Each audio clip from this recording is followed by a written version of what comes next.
uhulumeni ukhipha isixwayiso esithi amaphoyisa noma umthetho kuphela onemvume yokubuza abantu bangaphandle ipermit. Okay, kodwa ke sicela ubulungiswa. Akekho nje umuntu ohamba esombona edayisa amaqanda. Akekho umuntu ohamba esombona enetafula. Akekho umuntu ohamba esombona esebenza esupermarket. Akekho umuntu ohamba esombona eza noma imuphi nje umsebenzi. Thina silindele abantu abazodlala ibhola abaqhamuka kwamanye amazwe, silindele thina abantu uthisha, silindele inesi, silindele yabo abantu abaqhamuka kwamanje ngoba basilethela ulwazi esingenalo mhlambe.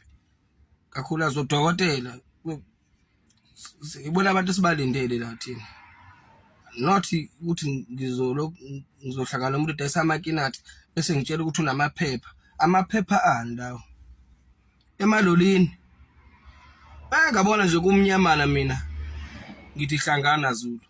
Abahambe emalolini, sihlele emakhumbini nje, qualified ukushayela ama-truck kodwa sihlele emakhumbini.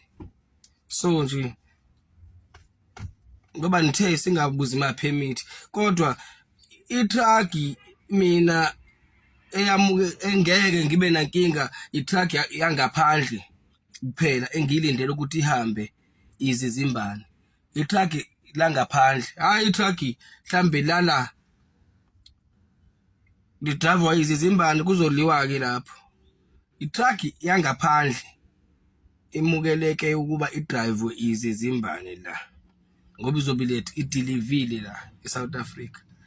Kodwa nje imoto yase South Africa idriver izizimbane uZulu uzohlangana. Konke lokho kubhekwe, uZulu uzohlangana lapho.